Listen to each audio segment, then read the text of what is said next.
Welcome back to Man vs. Meeple. This is First Look, a show where David and I will walk you through a brand new game coming to Kickstarter this time. We're talking about a game called Thunderstone. Yeah, you might have heard of it. Thunderstone has been one of my favorite games of all time. It came out in 2009 originally, and then got an update in 2012 called Thunderstone Advance. Yeah.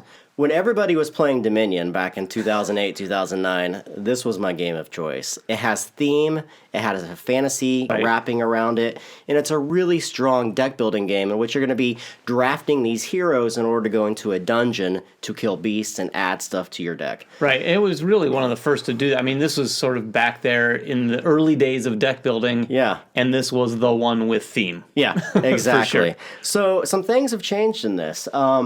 First off, it's called Thunderstone Quest for a reason. They've added a new play mode in here. It's a story-driven game in which you'll be playing through multiple different quests in order to kind of level up and do different things feels in the game. a bit more like a real campaign. But it retains all of the same things that Thunderstone did so well. So it still has all of your base mods where you can go in and select 4 different heroes, select all the monsters you want to fight, and play it in that way as well. Right.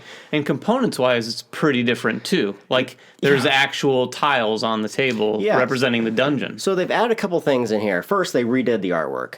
The graphic design on this is a huge update from the old game. They've also added, Thunderstone Advance introduced the village board.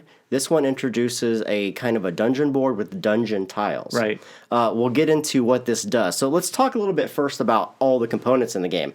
There's 5 different types of cards in the game. The first kind are the heroes. Everyone's familiar, if you've played Thunderstone before, with what the heroes are. They level up progressively. They have an attack value. They have a level. And they have a skill value on them that tells you what kind of weapons that they are proficient with or can hold. They used to be called strength in the old game. Now it's called skill. The second thing you have are support cards. Support cards include your item cards, your spell cards, any kind of treasures that you would get along the way. You also have monsters. Monsters are your typical thing. You have your goblins and your dragons and your kobolds and all those other things that you would add. This game also adds a new thing called Adventure Deck. So the Adventure Deck, everybody's going to get a hand of cards at the start, and they're going to pick a certain number of them to use, and these are goals or achievements you're trying to get throughout the game that give you certain benefits. That's super cool. Yeah, like it's one of those elements when you add something like that to a deck builder, that's where deck builders need to go. Yeah. You know, where I've not played one, at least, where you have your own set goals that are private to yourself. Yeah. There's also treasures in the game.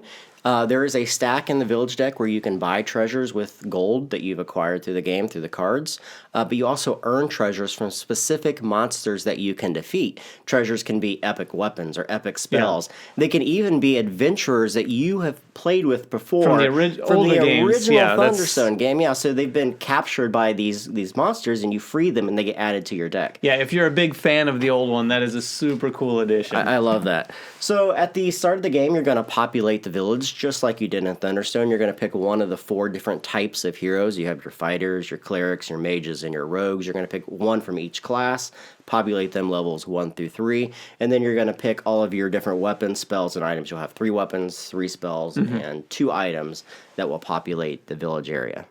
Next thing you're going to do is you're going to pick your monsters, just like you typically would. Right, and once those monsters come out, they're going on to the dungeon tiles, which is really one of the biggest, newest components here in the game. Yeah, so these dungeon tiles actually add additional modifiers to the creatures. Right, and prerequisites in some cases. Yeah, so a couple changes here. In the original Thunderstone, the rations and the light was all done with the cards that you had. And now these are done with tokens. You'll be buying these tokens and using them to go into the dungeon. There's also monsters that give wounds. I love this portion. This is new as well. Monsters will do wounds to the characters. For every 2 wounds that you have, your hand at the end of the round, one less card. Is one less card. That's very cool thematically. So you're going to have to be healing the wounds that you take in the dungeon in order to get back up to 6 cards. Yeah, and in a deck builder, that's can be devastating. Yeah, well, absolutely, absolutely. To activate the Guardian, just like you needed to in the original, actually this is a little bit different. You're going to seed the monster deck with these Guardian keys, and you're going to have 1 in level 1, 2 in level 2, and 3 of them in level 3. Once 4 of them come out, you're going to activate the Guardian, and then each player has 1 turn in order to defeat them, and that signifies the end of the round. Just like the old one, you're going to add up all of your experience that you've gathered, all of the treasure that you've gathered, all of the cards that you have that give you victory points, and that signifies the end of the game. Yeah, I really think a lot of what they've done with Quest here is adding even more theme to what they originally did with the original Thunderstone. And I think we've seen a trend with some other deck builders of recent memory that have kind of evolved things as well. And I think it's a great time for Thunderstone Quest to be doing the same thing. And there's a lot of changes. For you guys that are familiar with the game, they gave us a list of all the different changes. There's almost 20 new additions or subtractions from the game that really streamlined the game. And it made it more modern for most people. People are now familiar with Clank, which is a deck building game that uses a board. Right. And people really gravitated towards that. They've added that component in here with the dungeon by adding, by letting the monsters kind of not only have their own inherent abilities, but also have the inherent abilities of the tiles that they're using. Well, it just helps the theme, too. When you have the tactile element on the table that represents that dungeon, it's a huge thing for newer players, too, because like we've said before, deck builders can be kind of an abstract thing that new gamers have a hard time getting their head around. But when you add some of the elements like this, it just makes a lot more sense. I think it's going to be sweet. And I can't imagine how much content they have available. There was 7 to 8 different expansions for the original I'm sure they've got some plans for sure. And we know they have a lot of secret stuff they wouldn't quite tell us right now. We have some ideas of what they're doing with the game. I think you guys, if you guys have played Thunderstone before, and even if you haven't, this is a game that deserves your attention. It is a really, really good deck building game. In my opinion, I always gravitated towards this game compared to Dominion. I love the theme. I love the way that it forces you to build your heroes in a very specific way in order to beat very specific monsters in the dungeon. That whole concept of really trying to manage your hand so that you can really achieve that one situation, going into that part of the dungeon to attack that monster, and the options that you have in this game too.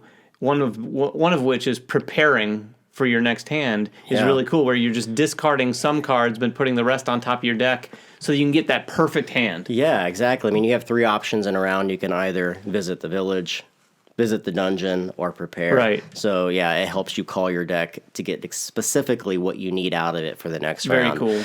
Guys, go check it out. This should be hitting Kickstarter in about a week from the time that we post this.